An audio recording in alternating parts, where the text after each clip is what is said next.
Next, our concept is macro environment. Macro environment involves a set of environmental factors that is beyond the control of an organization. These factors influence the organizational activities to a significant extent. The macro environment ହେଲା जोटा कि ଆମର organization ର control ବାହାରେ. A macro environment is subject to constant change. The changes in macro environment bring opportunities and threats in an organization. So जो भी हमारे factors रे changes आसियो सेटा हम organization ପାଇଁ का either opportunities आनिपारे नहले सेटा हम organization ପାଇଁ का threat ହେଇପାରେ. तो first ମ୍ୟାମ୍ ବୁଝିପାରିଲି ଏଯାକ ମାର୍କ କଣ? तो देखो ଆମର ଦିଟା ଫ୍ୟାକ୍ଟର ରହିଲା ମାଇକ୍ରୋ ଏନଭାୟରନମେଣ୍ଟ ଆଉ ମାକ୍ରୋ ଏନଭାୟରନମେଣ୍ଟ. ମାଇକ୍ରୋ ଏନଭାୟରନମେଣ୍ଟ ହେଲା ଯୋଉଟା କି ଆମର ଅର୍ଗାନାଇଜେସନ ସହିତ କ୍ଲୋଜଲି ରିଲେଟେଡ ଯୋଉମାନେ କି ଆମର ହେଲେ ସପ୍ଲାୟର କଷ୍ଟମର୍ସ ଦେନ୍ ଆମର ଇଣ୍ଟରମିଡିଆries ଦେନ୍ ମାକ୍ରୋ ଏନଭାୟରନମେଣ୍ଟ ହେଲା ଯୋଉଟା କି ଆମ ଅର୍ଗାନାଇଜେସନ ସହିତ କ୍ଲୋଜଲି ରିଲେଟେଡ ନୁହଁ ଆଉ ଯୋଉଟା କି ଆମର କଣ୍ଟ୍ରୋଲ ବାହାରେ. ଆଉ ଏ ସବୁ ଫ୍ୟାକ୍ଟର୍ସ ଚେଞ୍ଜେସ୍ ହେଲେ ଆମ ଅର୍ଗାନାଇଜେସନ ର ମାର୍କେଟିଂ ଆକ୍ଟିଭିଟିଜ ଆଫେକ୍ଟ ହୁଏ. The macro environment factors ହେଲା demographic environment. Demographic environment is the scientific study of human population in terms of elements such as age, gender, education, occupation, income and location. ତ ଆମର ଦେଖିଥିବ America ହେଲା ଗୋଟେ କଣ demographic country ମାନେ ସେଥିରେ କଣ ସମସ୍ତେ ହାଇଲି ଏଜୁକେଟେଡ ତାଙ୍କର ହାଇ ଇନକମ୍ ମାନେ ହାଇଲି ଅକୁପେସନରେ ସେମାନେ ଅଛନ୍ତି. ତ ସେଇ ସବୁ ହେଲା ଆମର ଗୋଟେ ଗୋଟେ ଫ୍ୟାକ୍ଟର. ତ ଆମ ଇଣ୍ଡିଆରେ ବି ମ୍ୟାମ୍ ସେମିତି. ହଁ କୁହ. Occupation means occupation occupation occupation means occupation means ମାନେ ମୋର ଏବେ କଣ ମୁଁ ଟିଚର ତ ମୋ ଅକୁପେସନ ହେଲା ଟିଚର ମାନେ ଯୋଉଟା ଆମର କ୍ୱାଲିଫିକେସନ ମୁଁ କୋଉ ଜାଗାରେ ଅକୁପାଏ ହେଇପାରିବି କୋଉ କାମଟା ମୁଁ କରିପାରିବି ସେଇଟା ହେଲା ଆମର ଅକୁପେସନ. ଧର ଜଣେ PhD କଲା ସେ କଣ ଡକ୍ଟରେଟ ସେ ତାର ଅକୁପେସନ ଡକ୍ଟରେଟ କିମ୍ବା ଜଣେ ଚାର୍ଟାର୍ଡ ଆକାଉଣ୍ଟାଣ୍ଟ ତା ଅକୁପେସନ ହେଲେ ସେ ଚାର୍ଟାର୍ଡ ଆକାଉଣ୍ଟାଣ୍ଟ ସେ ଗୋଟେ କମ୍ପାନୀର ଅଡିଟର ହେଇପାରିବ ମାନେ କ୍ୱାଲିଫିକେସନ କୁ ନେଇକି ତାଙ୍କର ଯୋଉ ପ୍ଲେସଟା ସେଟା ହେଲା ଆମର ଅକୁପେସନ. ତ ତମମାନେ ଏବେ କଣ କରୁଛ MFC କରୁଛ ତମମାନେ ଯୋଉମାନେ ଟିଚରସିପ ଲାଇନରେ ଯିବ ତ ସେଇଟା ତମ ଟିଚର ହବା ପାଇଁକା ସେଇଟା କଣ ତମର ଅକୁପେସନ ହେଇଯିବ. Then it also includes the increasing role of women and technology. These elements are also called as demographic variables. ତ ଆମର ଏବେ ସମସ୍ତେ କଣ ଅଧିକ ଫୋକସ କରନି ଯେମିତି ଆମର ଓମେନ ମାନେ ଅଧିକ ଏମ୍ପ୍ଲଏଡ ହେଇପାରିବେ ଆଉ ଟେକ୍ନୋଲୋଜି ଆମର ଯେମିତି ଅଧିକ ଇନକ୍ରିଜ ହେଇପାରିବ. ସେ ସବୁ ହେଲା ଆମର ଡେମୋଗ୍ରାଫିକ ଭ୍ୟାରିଏବଲ୍ସ ମାନେ ଏଇ ସବୁ ଫ୍ୟାକ୍ଟର ଚେଞ୍ଜେସ ହେଲେ ଭ୍ୟାରିଏବଲ୍ସ ମାନେ କଣ ଗୋଟେ ଫ୍ୟାକ୍ଟର ଚେଞ୍ଜେସ ହେଲେ ଆଉ ଗୋଟେ ଫ୍ୟାକ୍ଟର ବି ଚେଞ୍ଜେସ ହବ. ଆମର ଓମେନ ଆଉ ଟେକ୍ନୋଲୋଜି ଏ ସବୁ ଫ୍ୟାକ୍ଟର ଯେତେବେଳେ ଏମାନଙ୍କର ରୋଲ ଟା ବଢିଯିବ ଆମ ଏନଭାୟରନମେଣ୍ଟ ବି ଇନକ୍ରିଜ ହବ ଏନଭାୟରନମେଣ୍ଟ ର ବି ଫ୍ୟାକ୍ଟର ଚେଞ୍ଜେସ ହବ. Before marketing a product, a marketers collect the information to find the suitable market for the product. Demographic environment is responsible for the variation in the taste and preference and buying patterns of individuals. ତ ଆମର demographic ଏନଭାୟରନମେଣ୍ଟରେ ଆମର କଣ ଲୋକମାନଙ୍କର age ଦେଖିକି ମାନେ ଛୋଟ ପିଲା ଗୋଟେ ପ୍ରଡକ୍ଟ ୟୁଜ କରିବ କଣ ବଡ ପିଲା କଣ ୟୁଜ କରିବେ ସେ ସବୁ ଆମର ଡିଭାଇଡ ହେଇଗଲା. ଦେନ୍ ଓମେନ ମାନଙ୍କର ଯୋଉ ପ୍ରଡକ୍ଟ ୟୁଜ କରିବେ ତାଠୁ ଅଲଗା ପ୍ରଡକ୍ଟ ମେନ୍ ମାନେ ୟୁଜ କରିବେ. ଦେନ୍ ଏଜୁକେସନ କୁ ଦେଖିକି ଛୋଟ ପିଲାମାନଙ୍କର normally sketch pen drawing sheet ଏସବୁ ଦରକାର କିନ୍ତୁ ବଡ ପିଲାମାନଙ୍କର କଣ ଦରକାର କମ୍ପାସ ସ୍କେଲ କାଲକୁଲେଟର ଏସବୁ କଣ ଆମର ଏଜୁକେସନ କୁ ନେଇକି ଅକୁପେସନ କୁ ନେଇକି ଆମର ଡକ୍ଟର ର ଅକୁପେସନ କୁ ନେଇକି ତାଙ୍କର ଯେମିତି ଅଲଗା କ୍ଲଥେସ୍ ଗୋଟେ ଚାର୍ଟାର୍ଡ ଆକାଉଣ୍ଟାଣ୍ଟ ର ଡିଫରେଣ୍ଟ କ୍ଲଥେସ୍ ଦେନ୍ ଇନକମ କୁ ନେଇକି ଲୋକେସନ କୁ ନେଇକି ଆମର ପ୍ରଡକ୍ଟ ବି ଭ୍ୟାରି କରେ ମାନେ ଏଇ ସବୁକୁ ଦେଖିକି ହିଁ ଆମର ଗୋଟେ ମାର୍କେଟର ଡିସାଇଡ କରେ ଯେ ଲୋକମାନେ କୋଉ ସବୁ ପ୍ରଡକ୍ଟ ସେମାନେ କିଣିପାରିବେ. The changes in demographic environment pursued an organization to modify marketing strategies to address the altering needs of customers. ତ ସେ ଡେମୋଗ୍ରାଫିକ ଏନଭାୟରନମେଣ୍ଟ ଟା ଆମ କଣ କରେ ମାର୍କେଟିଂ ଷ୍ଟ୍ରାଟେଜିସ୍ କୁ ମୋଡିଫାଏ କରିବାରେ ହେଲ୍ପ କରେ ଯେ ଲୋକମାନେ କଣ ଚାହୁଁଛନ୍ତି ସେଇ ୱାଇଜ ଆମେ ପ୍ରଡକ୍ଟ କୁ ସେଲ କରିବା. Then ଆସିଲା economic environment. Economic environment affects the organization cost structure and customers purchasing power. ତ ଗୋଟେ ଅର୍ଗାନାଇଜେସନ ର କଷ୍ଟ ଷ୍ଟ୍ରକ୍ଚର କେମିତି ରହୁଛି ମାନେ ଅର୍ଗାନାଇଜେସନରେ ଅଧିକ ପ୍ରାଇସ୍ ଗୋଟେ ପ୍ରଡକ୍ଟ ରହୁଛି ନା କମ ପ୍ରାଇସ୍ ରହୁଛି, କଷ୍ଟମର୍ସ ମାନଙ୍କର ପରଚେଜିଂ ପାୱାର କଣ, ମାନେ କଷ୍ଟମର ସେଥିପାଇଁ ତ ପରଚେଜ ସେ ପ୍ରଡକ୍ଟ କୁ ପରଚେଜ କରିବା ପାଇଁ ସେମାନେ ପଇସା ଦେଇପାରିବେ କି ନାହିଁ, ସେ ସବୁ ଆଫେକ୍ଟ କରୁଛି economic environment. Then the purchasing power of consumer customer depends on the current income, prices of the product, savings and credit availability.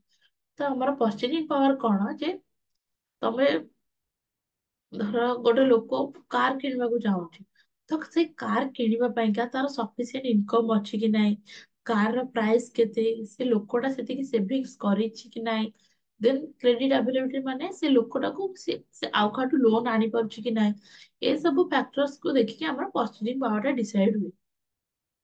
ତ ଏସବୁ ଫ୍ୟାକ୍ଟର୍ସ ଦେଖିକି ହିଁ ସେ ଡିସାଇଡ୍ କରିବ ଯେ ସେ କାର କିଣିପାରିବ କି ନାହିଁ। The factors economic environment is as follows. First, like inflation, then interest rates, then unemployment, customers' income, then monetary and fiscal policy. ତ ଫାର୍ଷ୍ଟ ହେଲା ଆମର ଇନଫ୍ଲାସନ। ଇନଫ୍ଲାସନ କଣ, ଯେତେବେଳେ ପ୍ରାଇସେସ୍ ଚେଞ୍ଜ ହୁଏ, then ଆମର ବ୍ୟାଙ୍କରେ ଯୋଉ ଇଣ୍ଟରେଷ୍ଟ ରେଟ୍ ବଢେ, ଚେଞ୍ଜେସ୍ ହୁଏ, କିମ୍ବା ଲୋକମାନେ ଜବ ରେ ଅଛନ୍ତି କି ନାହିଁ, ଅନଏମ୍ପ୍ଲଏଡ ହେଇକି ଅଛନ୍ତି, then ସେମାନଙ୍କର ଇନକମ୍ କେତେ, then monetary and fiscal policy. Monetary and fiscal policy ହେଲା, ତ ତମେ ଦେଖିଥିବ ଆମର ମଝିରେ କଣ 500 ନୋଟ୍ସ ସବୁ ବ୍ୟାନ୍ ହେଇଯାଇଥିଲା, ବ୍ୟାନ୍ ମାନେ ବନ୍ଦ ହେଇଯାଇଥିଲା, ପୁରୁଣା 500 ନୋଟ୍ସ, 1000 ନୋଟ୍ସ, ଦେନ୍ ଏବେ 2000 ନୋଟ୍ସ ବନ୍ଦ ହେଇଗଲାଣି। ଦେନ୍ ଆମର ସବୁ ଇୟର ଆମର କଣ ଆସୁଛି, ଟ୍ୟାକ୍ସ ର ସବୁ ବଜେଟ ଆସୁଛି, ଯାହା ଦ୍ୱାରା କି ଆମର ଏନଭାରମେଣ୍ଟ ରେ ସବୁ ପଲିସିସ୍, ମନିଟାରୀ ପଲିସିସ୍ ଚେଞ୍ଜ ହଉଛି। ତ ଏଇ ସବୁ ଫ୍ୟାକ୍ଟର୍ସ ହେଲା ଆମର ଇକୋନୋମିକ ଏନଭାରମେଣ୍ଟ। ଦେନ୍ ଆସିଲା ନ୍ୟାଚୁରାଲ ଇନଫ୍ଲେସନ ଏନଭାରମେଣ୍ଟ। ମାନେ କଣ? କଣ ଇନଫ୍ଲେସନ ଇନଫ୍ଲାସନ, ଆଚ୍ଛା ତ ଇନଫ୍ଲେସନ। ଠିକ ଅଛି କହୁଛି।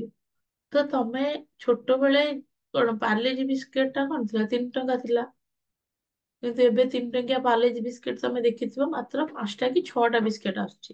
କିନ୍ତୁ ଛୋଟବେଳେ କଣ ପାର୍ଲେଜି ବିସ୍କେଟ ରେ ମିନିମମ୍ 10ଟା ଆସୁଥିଲା। ତ ଦେଖ ତ ପାର୍ଲେଜି ବିସ୍କେଟ 10ଟାକୁ ଆଗରୁ ନଥିଲା 3 ଟଙ୍କା, କିନ୍ତୁ ଏବେ କଣ 6ଟା ବିସ୍କେଟ କୁ 3 ଟଙ୍କା ନଉଛି। ତ ଏବେ କଣ ଆମର ମନିର ଭ୍ୟାଲୁ ଟା କଣ ହଉଛି, କମି ଯାଉଛି। ତ ଆଗରୁ 3 ଟଙ୍କାରେ ଅଧିକ ଜିନିଷ ପାଉଥିଲେ, କିନ୍ତୁ ଏବେ 3 ଟଙ୍କାରେ ଆମେ କମ ଜିନିଷ ପାଉଛେ। ତ କଣ ହଉଛି, ଆମର ମନିର ଭ୍ୟାଲୁ ଟା କଣ ହେଇଯାଉଛି, କମି ଯାଉଛି, କିନ୍ତୁ ପ୍ରଡକ୍ଟର ପ୍ରାଇସ୍ କଣ, ତାର ପ୍ରାଇସ୍ ବଢି ଯାଉଛି। ମାନେ ଗୋଟେ ପାର୍ଲେଜି ବିସ୍କେଟ କୁ ଯେତେ ଟଙ୍କା ପଡୁଥିଲା ଆଗରୁ, କିନ୍ତୁ ଏବେ ତାଠୁ କଣ ଅଧିକ ପଇସା ପଡୁଛି। ତମେ ଗୁପଚୁପ୍ ଖାଉଥିବ, ଆଗରୁ କଣ ଟଙ୍କାକରେ ମାନେ 1 ଟଙ୍କାରେ କେତେଟା ଦଉଥିଲେ, 4ଟା ଦଉଥିଲେ, ଏବେ 10 ଟଙ୍କାକୁ ବୋଧେ 4ଟା ଦଉଥିବେ।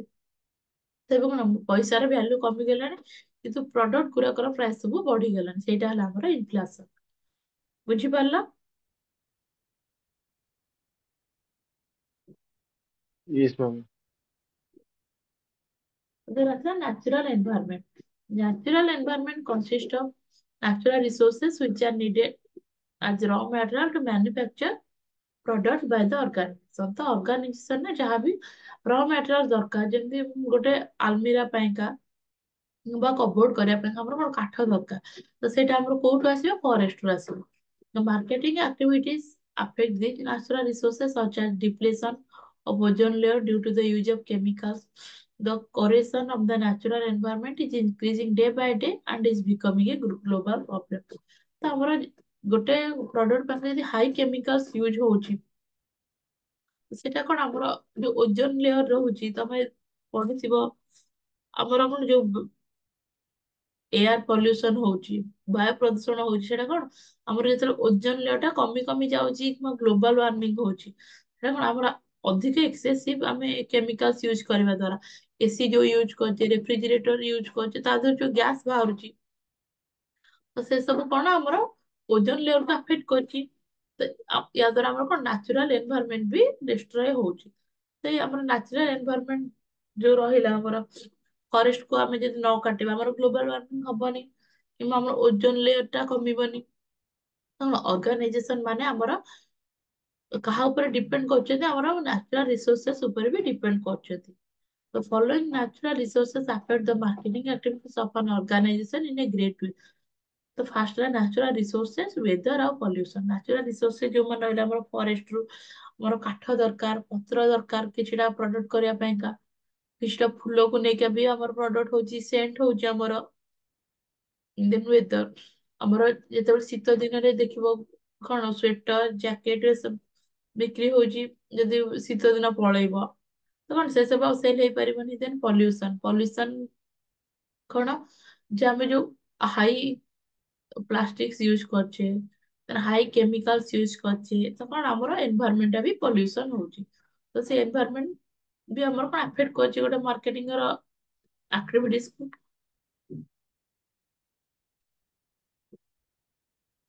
ତ ତମମାନଙ୍କର ନେକ୍ସଟ କ୍ଲାସ ଅଛି ବୋଧେ? ଆଜ୍ଞା ମ୍ୟାମ୍ ଅଛି। ଓକେ, ତ ମୁଁ ତମକୁ ଏବେ ଛାଡି ଦଉଛି, ଆଉ ତମମାନେ ନେକ୍ସଟ କ୍ଲାସ ବି ଜଏନ କରିବ। ତ କାଲି ମୁଁ ତମମାନଙ୍କୁ ପଢେଇବି ଆଉ ଯାହାବି ଫ୍ୟାକ୍ଟର୍ସ ରହିଲା। ଆମର ରହିଲା socio cultural environment, then technological environment, political and legal environment. ତ ଏଇଟା ଆମର ପସିବଲ ନୁହଁ 5 minutes ରେ ସାରିବା। ତ କାଲି ମୁଁ ତମକୁ ସେଇଟା ପଢେଇବି। ଠିକ ଅଛି? ଓକେ ମ୍ୟାମ୍, ମ୍ୟାମ୍ ଏକ୍ଜାମ୍ ରେ ଏବେ କ୍ୱେଶ୍ଚନ୍ କୋଉଟା ଆସିବ କେମିତି କଣ? ଏକ୍ସାମ୍ପଲ୍ସ ରେ ଆମେ ଯେତିକି କ୍ଲାସ ରେ ତ ପଢେଇଛେ ସେଇ ଭିତରୁ ହିଁ ଆସିବ, ମାନେ ଅଧିକ କିଛି ଆଉଟ ଅଫ ସିଲାବସ କ୍ୱେଶ୍ଚିନ୍ ଆସିବନି। ନର୍ମାଲ ତମର ଲଙ୍ଗ କ୍ୱେଶ୍ଚିନ୍ ଆସେ ବୋଧେ। ଲଙ୍ଗ କ୍ୱେଶ୍ଚିନ୍ ଆସିଲେ ଆମର ଏଇ କ୍ଲାସ ରେ ଯାହା ବି ପଢା ହେଇଛି ସେଇ ଭିତରୁ ହିଁ ଆସିବ। ମାନେ ଏନଭାରମେଣ୍ଟ ର ଫ୍ୟାକ୍ଟର୍ସ କଣ ଏସବୁ ଆସିପାରେ, କିମ୍ବା ମାର୍କେଟିଂ ର ଆମେ ଯୋଉ ମାର୍କେଟିଂ ମିକ୍ସ ପଢିଥିଲେ ତାକୁ ଏକ୍ସପ୍ଲାନେସନ କରିବା ପାଇଁ ଏଇ ଟାଇପ ର ହିଁ କ୍ୱେଶ୍ଚିନ୍ ଆସିବ। ତାପରେ କ୍ଲାସ ଟୋଟାଲ ସରିଗଲେ, ସିଲାବସ ସରିଗଲେ ଆମେ ସେ କ୍ୱେଶ୍ଚିନ୍ ଡିସ୍କସନ କରିବା। ଠିକ ଅଛି? Okay okay. ଓକେ, ତ ତମମାନେ ଏଠୁ ଲେଫ୍ଟ ହେଇକି ତମ ନେକ୍ସଟ କ୍ଲାସ ଜଏନ କରିବ। Thank you Devendra and Rupali.